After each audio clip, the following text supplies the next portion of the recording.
po, dalawa.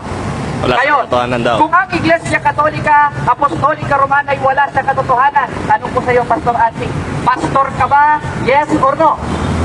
Yes or no? Ako po isang evangelista. Okay. Oh, pastor preacher. siya. Okay. Ngayong preacher, therefore, hindi ka pala pastor? Ang tinatawag din akong pastor kasi mayroon din tayong mga shepherd. Okay. Nagdadala din tayo ng simbahan. Okay, ngayong pastor ka, premise ito. Nakita nyo, tinatawag daw siyang pastor. Basahin ko lang ang 56:11 ng Isayas. Anong sabi? Oo, ang mga aso ay matatakaw. Sila'y kailanman ay walang kabusugan at ang mga ito'y mga pastor na hindi nakakaunawa. Ngayon, ayon sa talata, Pastor Archie Añedes, alin dito yung mga hindi nakakaunawa? Pastor o aso? Kategorikal. Pastor o aso? Okay. So yung binasa niya, Pastor o aso? Pastor o aso? Sasagutin ko yung tanong mo. Aso o Kasi pastor? yan historic yun. Yan kaya ay pastol. Nagbabantay sila ng mga hayop. Na mga animal. Pastol. Nag-alatas kami ng mga tao. Okay. Oh, mga tao yung sinisiperd namin. Hindi yun mga animal. Okay. Oh, di ba? So nililihis mo yun eh. Okay. Oh? Ngayong nililihis, sabi niya, pastol. Tingnan nyo, knockout ito, pahiya ito. Pwede mo bang basahin ito, Pastor Archie, ng malakas, ng walang putol? Kaya mo bang basahin? O sige, walang putol ha? Ayaw, basa, Okay. Basahan na to. Babasahin ko din ha. Oo, ang mga aso ay matatakaw, sila'y kailanman walang kabusugan. At ang mga ito Oh. ay mga pastol. Hoy! Mandaraya! Daraya, daraya. Pastor mga kaisunod. Babasahin ko Ay, din. hindi pastor. Kasi, ano po sila eh? Pastor. Magbabantay sila. Pastor. Kasi, Pastor. ano nga, Bible nila yan eh. Sa Katolik, bukas Bible yan eh. Yung pinakita nila. Pero sa Bible yun, pastol. Maliligaw kayo dito. Yun po, kapatid. Brother Jared. Okay, pwede kayong pumunta yung nakikinig. Sabi niya, pastol. Tingnan nyo, sinong pwedeng magkastigo dito? Para patunayan Babasa. sinungaling ang pastor na ito. Sabi niya, pastol. Ikaw kuya, pwede mo bang basahin? O, sinong Sige, pwedeng basahin ko. mag-follow dito? Ikaw na lang. Ikaw na lang. O, sige. Sige, masahin mo. Ito. Oo. Ang mga aso ay matatakaw. Sila'y kailanman ay walang kabusugan. At ang mga ito ay mga pastor na hindi nakakaunawa. Sila'y nagsilikong lahat sa kanilang sariling daan na mula sa lahat ng dako, bawat isa'y sa kanya'y pakinabang. Okay. So, sinasabi ko sa inyo, mga kapatid, yung Bible na binabasa nila is bugos. No, bugos. Sa kanila yun na Bible. Pero kung basahin mo lahat yung context na lagay doon, may isang pastol na nag-alaga ng mga kandiro. Hindi pa na nakakaunawa yung isang pastor. Kasi yung pastor, mga kapatid, ay nagbabantay ng mga tao. Yung pastor nagbabantay ng mga kardiro. Hindi nila binabasa ang lahat na konflikto. Kasi gusto nila iligaw yung mga tao. Di ba? Yun po yung mga anak ni Satanas nagliligaw ng mga tao. Yan ang nandibulto. Kaya nandibulto. O, ano yung matukuha mo sa ribulto ngayong April 2 at saka 3 ba yan? Di ba ipinaprosesisyon ang mga ribulto? Di ba? Last. Okay, last. Sige. Itong Biblia ang hawak ko, sabi niya kasi bogus. Paghanap tayo ng genuine. Ito ay itinanslate ng mga pastor protestante kagaya niya. Pwede ba ulit pabasa kapatid na JB kung anong mababasa dito? Pastol ba? Bogus ba? Tingnan nyo, wag na kayong makikinig mga taga-Tagbilaran. Basahin. Niloloko lang kayo ng pastor na ito. Kita nyo, binago yung nasa banal na kasulatan. Tapos pararatangan tayong mga Katoliko ay nangloloko. Siya ngayon ang nangloloko. Huli ka. O, basahin mo. Mabawak bro. Ulit tayo. 50 isa is 11 ito. 11 ito. Oo. Ang mga aso ay matatakaw. Sila'y kailanman ay walang kabusugan. At ang mga ito ay mga pastor na hindi nakakaunawa. Kaya ulitin ko ulit ang tanong sa iyo, Pastor Artie. Ayon sa talata na binasa ko na ayon mismo sa Biblia ninyong mga protestante, alin yung mga hindi nakakaunawa? Pastor ba o aso? Di ba? Yung binabantayan sa pastor. Di ba? Kung babasahin mo, yung mga aso ko nung matatakaw. Oh, yung pastor na yung na binabantayan nila is mga aso. Mga matatakaw ang nagbantay. Okay, di ba? Yung pastor doon sa simbahan ang binabantayan namin, mga kapatid is tao, hindi aso. Di ba? Sino yung ulol? O di ba? Di sila yung nagbasa. Naglarong-laro na yung mga aso, mga matatakaw. So meaning to say, yung pastor na yun ay binabantayan niya yung mga aso, mga matatakaw. Hindi yung mga tao. Kami kapatid, binabantayan namin is mga tao. Pastor din kami, dalawa yung klase yung pastor.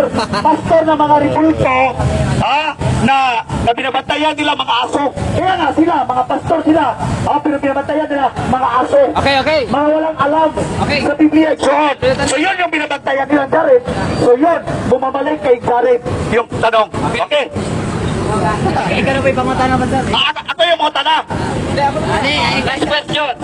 Sabi niya kanina, kaklaruhin ko muna, ito daw mga pastor dito nagbabantay ng aso. Mali na naman. Tingnan nyo, hindi nag-aral ng exegesis. Hindi talaga nag-aral ito. Ngayon, ayon sa 56:11 ng Isaias, wala naman sinasabi ditong mga pastor na nagbabantay ng aso. Sino mo mahilig sa aso ito? Ano bang sabi? Oo, ang mga aso ay matatakaw. Sila'y kailanman walang kabusugan. At ang mga ito ay mga pastor.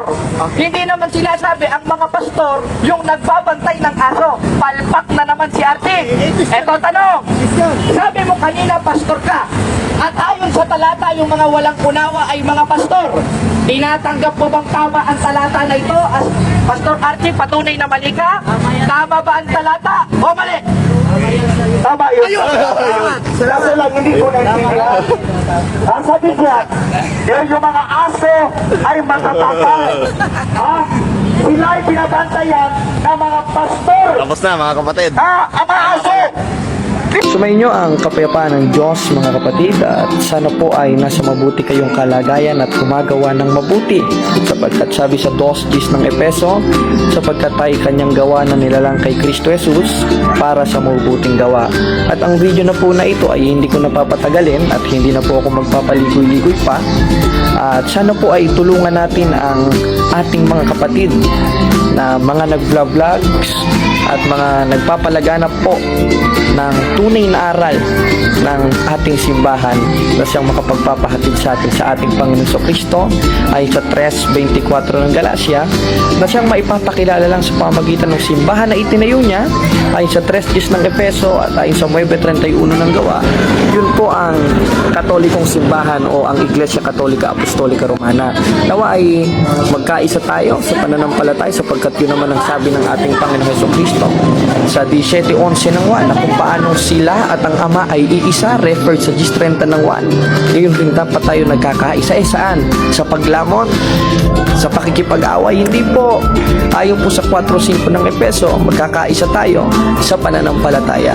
Kaya nawa ay tulungan po ninyo kami at ang ating mga kapatid sa pananampalatayang mayroong mga YouTube account.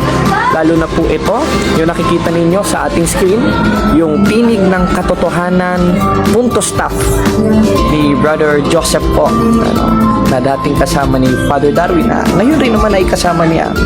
I-subscribe nyo po at i-share nyo po ang mga video, mga nakapaloob po sa channel na niya, at Diyos na po ang bahalang magsukli sa inyong kabutihan, dahil ito po ay ibang klase ng evangelization because ito ay online na.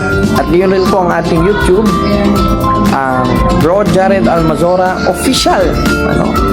Yan naman po ay kahit hindi nyo na po i-subscribe, panoodin nyo na lang po yung mga video. Wala naman po tayong kinikita dito, hindi gaya ng sinasabi ng ating mga kapatid na protestante, sapagkat yung aral ng Diyos sa 2:12 ng unang Korinto, maliwanag na maliwanag nating mababasa, ngunit inyong tinanggap hindi ang espiritu ng sanlibutan, kundi ang espiritong mula sa Diyos, upang inyong mapagkilala ang mga bagay na sa ating binigay ng walang bayad ng Diyos. Kaya yung aral ng Diyos at isa sa manifestasyon ng aral ng Diyos, yung pakikipagbaka, yung pagpuna, na siyang konteksto ng paggamit sa Biblia at pagtatanggol sa tunay na pananampalataya gaya ng ginawa ng ating Panginoon Kristo, binigay po ng walang bayad yon.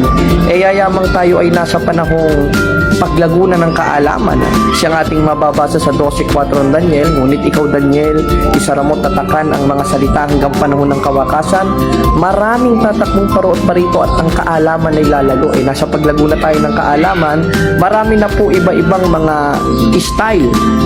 Kumbaga parang sa pagluluto, pwedeng malasado, pwedeng toasted, pwedeng yung slight lang, pero dadaan pa rin sa pagluluto. Ganun rin sa pangangaral, meron ng face to face, meron ng pangkalahatan, meron ng one-on-one, at meron na rin pong online dahil nasa paglago na tayo ng kaalaman. Kaya nawa po ay suportahan natin ang mga maliliit na YouTube account ng ating mga kapatid sa pananampalataya, especially yung tinig po ng katotohanan, punto stop.